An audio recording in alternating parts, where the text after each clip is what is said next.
साथियों, मेश्राम साहब ने बहुत अच्छी बातें आपके बीच में रखी। उन्हीं बातों से अपने को जोड़ते हुए कुछ बातें मैं आपके बीच में रखना चाहता हूँ। 22 का चुनाव है, पहला चरण है। 10 फरवरी को आपको वोट डालने हैं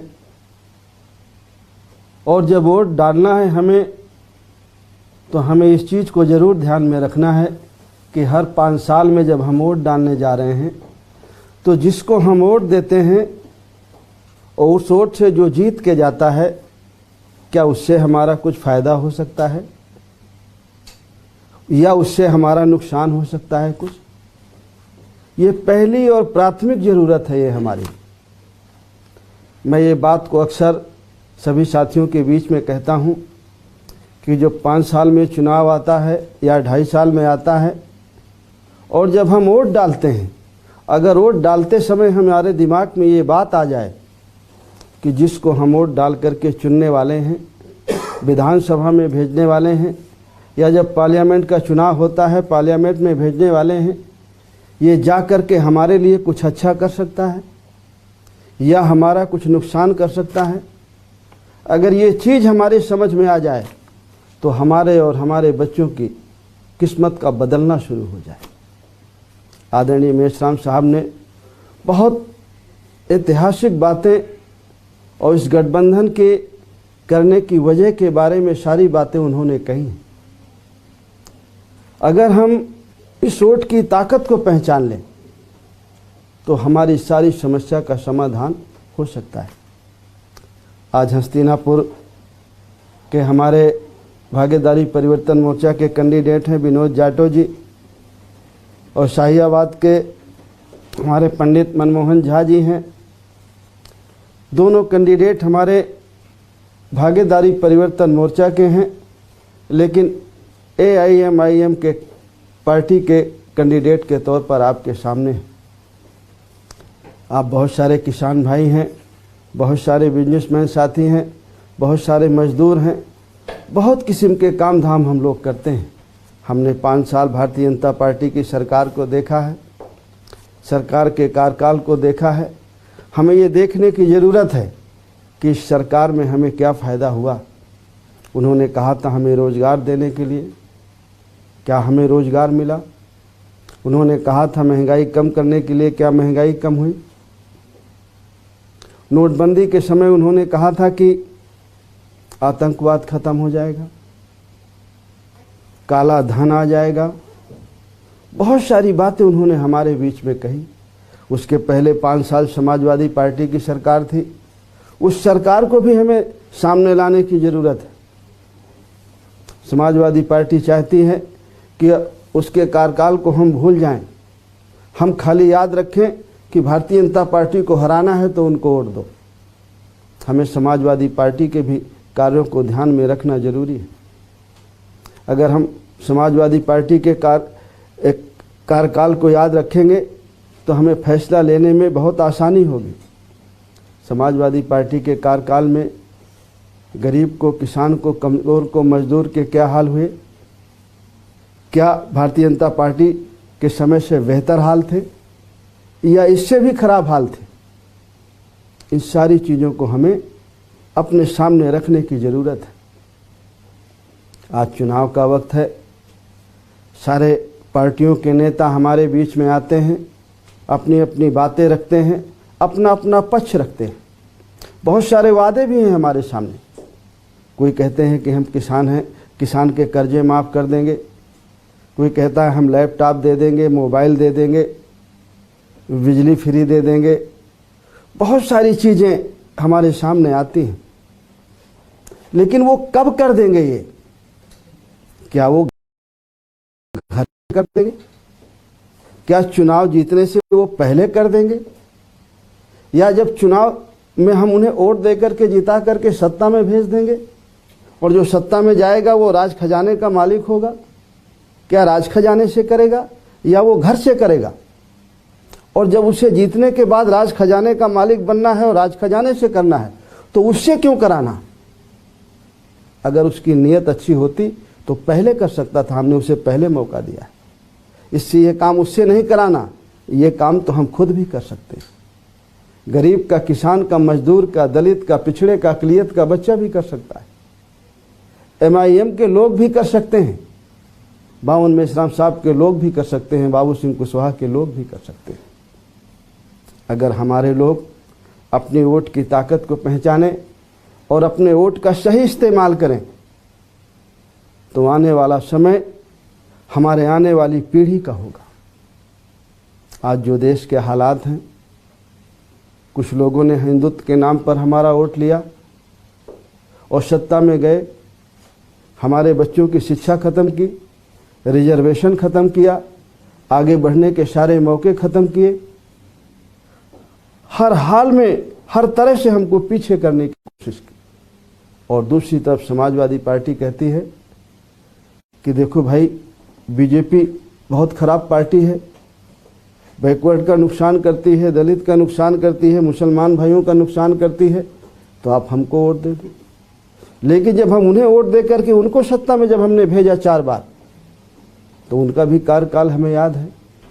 जब हमने उनको सत्ता में भेजा और जब हमने कही कि हमें भागीदारी चाहिए, तो हमें भागीदारी नहीं मिली, लाठियाँ मिली। सत्ता में तो वो जाते हैं पिछड़ों के नाम पर और मुसलमान भाइयों के नाम पर, लेकिन जब वो सत्ता में पहुंच जाते हैं तो कुछ लोगों की सरकार हो जाती है, सबकी नहीं होती, कुछ की सरकार हो जाती है। हमारा जो भागीदारी परिवर्तन मोर्चा है उसका एक नारा है, और ये पूरी दुनिया में है कि जिसकी जितनी संख्या भारी उसकी उतनी हिस्सेदारी। हम चाहते हैं कि हर क्षेत्र में जिसकी जितनी आबादी है उसको उतना हिस्सा मिले, चाहे वो सरकारी नौकरियां हो, चाहे वो प्राइवेट हो, चाहे वो ठेके पट्टी हो, चाहे वो विकास का काम हो। जिसकी जितनी आबादी है, आबादी के हिसाब से आप हमको हिस्सा दीजिए। लेकिन लोग हमारा वोट तो लेना चाहते हैं, पिछड़ों के नाम पर हमारा वोट लेना चाहते हैं, लेकिन वोट लेकर के जब वो सत्ता में जाते हैं तो सत्ता में फिर वो सिपाही में, दरोगा में, पटवारी में, तहसीलदार में, SDM में सबकी भागीदारी नहीं होती, कुछ की भागीदारी होती है। हम कहते हैं कि आप CM बन रहे हैं, 4 बार हमने आपको बनाया, तो आप 10 करिए तो 5 और लोगों को भी करिए। और बैकवर्ड क्लास की जातियां हैं और शेड्यूल कास्ट की जातियां हैं, मुसलमान भाई है जो आपको परमानेंट वोट करता है, लेकिन नहीं, भागीदारी की बात मत करिए। भागीदारी की बात हम करें तो हम खिलाफ हैं, भागीदारी की बात हम करें तो हम किसी और पार्टी से मिले हुए हैं, भागीदारी की बात करें तो हम आपके विरोधी हैं। अगर हम अपने हक अधिकार की बात करें, हम अपने बच्चों के हक अधिकार की बात करें, किसान के हक की बात करें, मजदूर के हक की बात करें, बच्चों के रोजगार की बात करें, तो कहते हैं कि नहीं, वो हमारे खिलाफ है। हम किसी के खिलाफ नहीं हैं, हम सबके हक में हैं। हम चाहते हैं कि सबको हिस्सा मिले, भागीदारी मिले। हम चाहते हैं कि जो हमारा किसान है उसको खाद बीज सस्ती मिले, उसकी फसल की सही कीमत मिले, न्यूनतम समर्थन मूल्य की गारंटी हो, उससे कम में जो खरीद हो उस पर मुकदमा हो। हम चाहते हैं जाति जनगणना हो। हम चाहते हैं कि छोटे दुकानदार किसान के कर्जे माफ हों।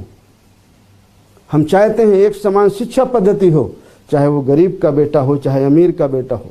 हमारे देश में दोहरी शिक्षा नीति है। एक तरफ प्राथमिक विद्यालय हैं, गांव में प्राइमरी स्कूल है जहां गरीब का, किसान का, दलित का, पिछड़े का, मुसलमान का बच्चा पढ़ता है। एक तरफ प्राइवेट पब्लिक स्कूल हैं जहां बड़े लोगों के बच्चे पढ़ते हैं। हम में से 10% लोगों के बच्चे जो प्राइवेट पब्लिक स्कूल में पढ़ते हैं, बाकी हम में से 90% के बच्चे तो प्राथमिक विद्यालय में पढ़ते हैं। एक तरफ CBSE और ICSE की पढ़ाई होती है और दूसरी तरफ UP बोर्ड की पढ़ाई होती है। जब गरीब का बच्चा प्राथमिक विद्यालय में पढ़ के जाता है और बड़े आदमी का बच्चा प्राइवेट पब्लिक स्कूल में पढ़ता है, और जब कंपटीशन में बैठता है तो गरीब को, किसान और दलित और पिछड़े और अक़लियत के बच्चे के अंदर हीन भावना होती है, मैंने तो ICSE नहीं पढ़ी, मैंने तो CBSE नहीं पढ़ी। हम चाहते हैं कि एक समान शिक्षा पद्धति हो। गरीब का बच्चा टाटपट्टी में बैठ के पढ़ ले, बड़े आदमी का बच्चा AC में बैठ के पढ़ ले, लेकिन पाठ्यक्रम एक हो, शिक्षा पद्धति एक हो। तो एक समान शिक्षा पद्धति हो, अनिवार्य शिक्षा हो और फ्री शिक्षा हो। हम चाहते हैं कि जो गरीब और कमज़ोर लोग हैं उन्हें इलाज की सुविधा हो, फ्री इलाज हो। जो बेचारे गरीब और कमज़ोर लोग हैं 5 किलो अनाज का उन्हें लालच दिया जा रहा है, गैस सिलेंडर चूल्हे का लालच दिया जा रहा है। लेकिन अगर हम गैस सिलेंडर और चूल्हे की कीमत जोड़ें और उसका महंगाई का पैसा अंतर निकालें तो कितना पैसा हमसे ज़्यादा ले लिया जाता है। डीजल और पेट्रोल में 56 रुपये 1 लीटर में हमसे ज़्यादा पैसा लिया जा रहा है। किसान को 6,000 दे करके 60,000 ले लेते हैं और कहते हैं कि हमने आपको 6,000 रुपया दिया। अकेले डीजल से पेट्रोल से अगर हम कहें तो सरकार ने 2425 करोड़ लाख करोड़ रुपया कमाए और उसमें से 2 लाख करोड़ रुपया पूरे देश के किसानों को दिया। मैंने लगभग बताया, बाकी एक्चुअल जानकारी तो आदरणीय ओवैसी साहब को होगी, मेश्राम साहब को होगी। तो ये हमारे सामने समस्याएं हैं। साथियों, मैं आपसे एक ही बात कहना चाहता हूँ कि ये लड़ाई खाली शौक के लिए या नेतागिरी की नहीं है। ये लड़ाई अपने बच्चों की हक हिस्से की लड़ाई है, इज्जत स्वाभिमान की लड़ाई है। इसलिए मैं चाहूँगा कि आने वाले 10 तारीख में जो हमारे ये दोनों प्रत्याशी हैं, हस्तिनापुर से विनोद जाटव जी और साहिबाबाद से पंडित मनोज झा जी, इनका चुनाव निशान है पतंग। पतंग के सामने वाली बटन को दबा करके आप सभी साथी भारी बहुमत से विजयी बनाएंगे। जो आप इनको वोट देंगे वो आदरणीय मेश्राम के साहब के खाते में जाएगा, आदरणीय ओवैसी साहब के खाते में जाएगा और बाबू सिंह कुशवाहा के खाते में जाएगा। इसलिए मैं चाहूँगा कि आपका एक एक वोट हमारे इन दोनों साथियों के पक्ष में पड़े। बहुत बहुत धन्यवाद, नमस्कार। अब मैं आदरणीय ओवैसी साहब से चाहूँगा कि वो भी अपनी बातें आप लोगों के बीच में रखें।